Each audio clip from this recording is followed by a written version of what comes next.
Salut et bienvenue dans cette vidéo.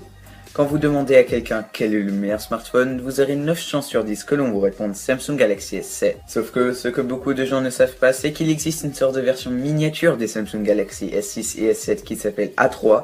Et dans cette vidéo, je vais partager mes premières impressions du Samsung Galaxy A3 2016 avec vous.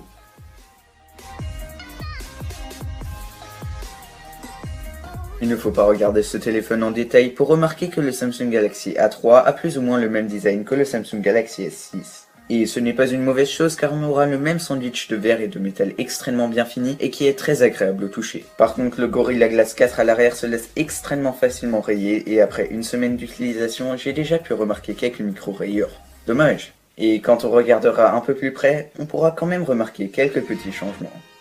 Les bords du A3 sont un peu moins arrondis, ce qui procurera une impression peut-être un peu plus mature, du moins si on peut dire ça d'un smartphone, que chez le S6. En plus, chez le modèle en noir, on pourra également remarquer une petite différence de la couleur du métal, car celui du A3 est un peu plus foncé que celui du S6. Sur le côté droit, on retrouvera un tiroir SIM qui nous permettra d'insérer une carte SIM, mais aussi une carte micro SD.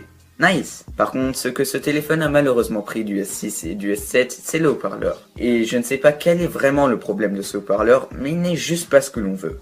Il manque clairement de hauteur et de basse, et tout en un il ne sonne pas très fort et la qualité du son n'est pas bien du tout. Mais si ce téléphone ne s'appelle pas S6, c'est qu'il y a une raison. Le A3 n'est par exemple pas étanche à l'eau, n'a pas de détecteur d'empreinte digitale et la performance n'est pas la même non plus. Le Samsung Galaxy A3 vient avec un quad-core Exynos 7578 qui a, du moins ce premier mois, fait du très bon travail. Toutes les applications sont fluides et le téléphone ne chauffe que très rarement.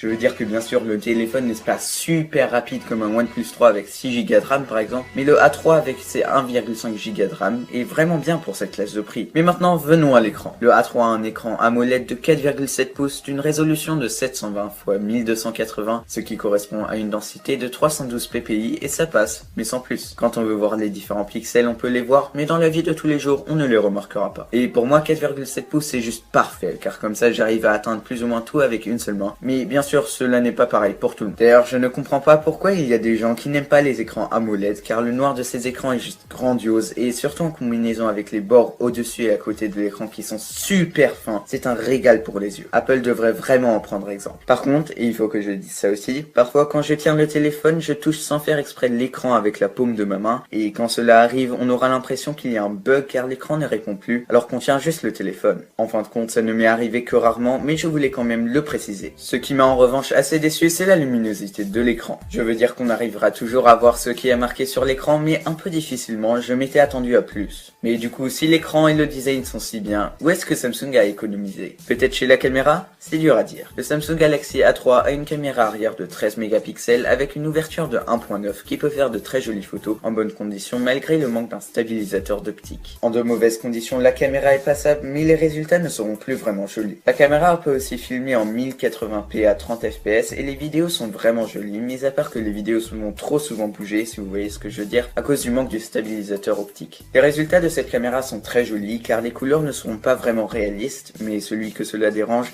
pourra corriger les couleurs avec un mode pro. La caméra frontale de 5 mégapixels avec une ouverture de 1.9 peut faire des selfies assez bons, mais sans plus, et là aussi on n'aura pas de stabilisateur optique. Elle peut filmer en 1080p et les résultats ne sont pas mal non plus. Là aussi les couleurs ne sont pas très réalistes, mais il n'y a pas de mode pro. Bon, ça c'était mes premières impressions de ce téléphone, mais comment il va se battre après plusieurs mois, ça vous le verrez dans une autre vidéo, et j'espère que vous la regarderez aussi. Sinon salut!